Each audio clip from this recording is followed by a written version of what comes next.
Okay guys, हम plant kingdom से start करेंगे। मेजरली मैं क्या पढ़ाऊँगी प्लांट किंगडम में, मतलब हम क्या पढ़ेंगे, algae, bryophyte, pteridophyte, gymnosperm, angiosperm. ठीक है, फिर ये हमारा डिस्कवरी है पूरा। और ये तो हम अभी बस इंट्रोडक्शन पार्ट ही मैं अभी आपको पढ़ाऊँगी।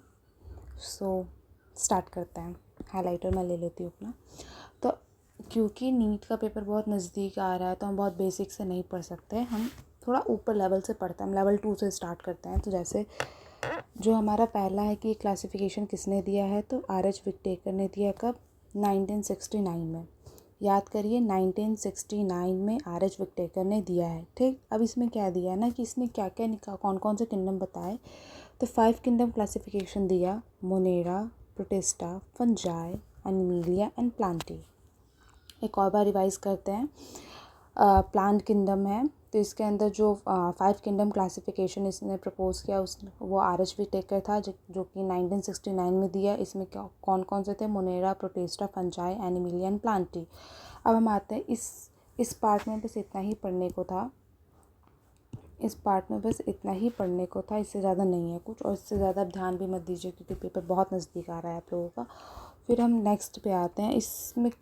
इसमें मुझे नहीं लगता इस पैराग्राफ में कुछ इंपॉर्टेंट है, बस एक को छोड़ के।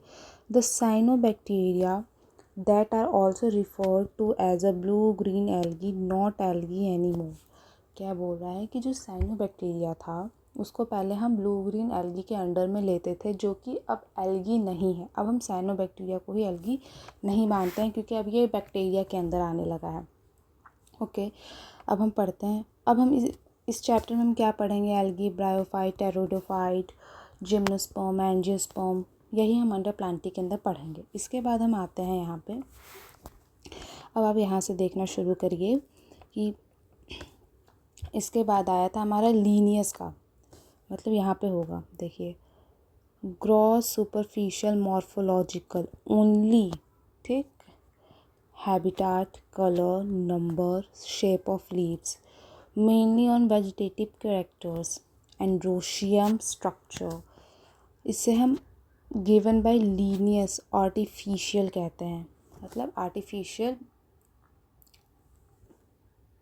मतलब जो हमारा आर्टिफिशियल सिस्टम था वो लीनियस ने दिया था। लीनियस ने क्या देख के दिया, ग्रॉस सुपरफिशियल मॉर्फोलॉजिकल को देख के दिया, जिसमें कलर आता है, हैबिटाट आता है, नंबर आता है, शेप ऑफ लीव्स आती हैं, वेजिटेटिव करेक्टर्स आते हैं। तो यहाँ पे जो आपका ग्रॉस का मतलब है, बहुत लोग को नहीं समझ में आएगा। इसका मतलब होता है कि विजिबल हो जाए, जो बहुत ईजिली, जो आपको ऊपर ऊपर दिखे। वेजिटेटिव कैरेक्टर्स का मतलब होता है स्टेम, लीफ और रूट्स एक्सेट्रा। ठीक, जिसे हम आर्टिफिशियल सिस्टम के अंदर लाते हैं। इतना ही पढ़ना है, इससे ज़्यादा आपको पढ़ने की ज़रूरत नहीं है यहाँ पे, क्योंकि आता नहीं है पेपर में। फिर यहाँ पे क्या बोल रहे हैं, natural classification developed which are based natural affinities among the organisms and consider. हमारा एक और सिस्टम आया जिसे हम नेचुरल क्लासिफिकेशन सिस्टम कहते हैं, जो कि मेनली बेस्ड था नेचुरल एफिनिटीज़ पे। अब देखिए क्या था, एक्सटर्नल फीचर पे था, इंटरनल फीचर्स पे था, अल्ट्रा स्ट्रक्चर्स पे देखा गया, एनाटॉमी पे देखा गया, एम्ब्रियोलॉजी पे देखा गया, फाइटोकेमिस्ट्री में देखा गया, और भी देखा गया। लेकिन इसे प्रपोज किसने किया था, जॉर्ज एंड डॉल्टन हुकर ने देखा था, मतलब जॉर्ज बेंथम एंड डॉल्ट हुकर।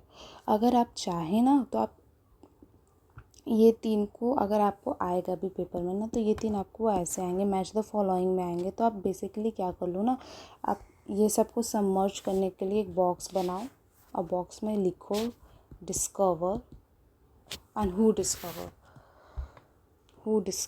ठीक है, तो आप यहाँ पे लिख लो। पहला क्या है, 5 किंगडम जो हमारा विकटेकर ने दिया। ठीक है, फिर दूसरा हमारा क्या था, आर्टिफिशियल सिस्टम, लीनियस ने दिया। फिर हमारा क्या आया, नेचुरल क्लासिफिकेशन, वो किसने, बेंथम एंड हुकर ने दिया, हुकर।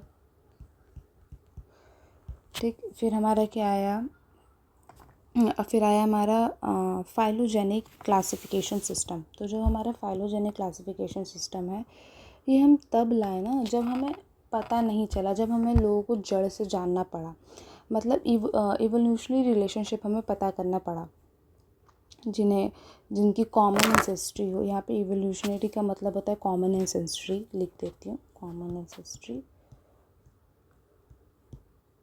वैसे आप इसका मतलब ऐसे समझ सकते हैं ना कि पहले हम क्या समझते थे कि पानी में अगर व्हेल है तो फिश है, लेकिन हमें बाद में अगर इसका हमने फाइलोजेनिक क्लासिफिकेशन निकाला तो हमें पता चला कि वो मैमल है। ठीक है, फिर ये आया हमारा, इसमें बस इतना ही था।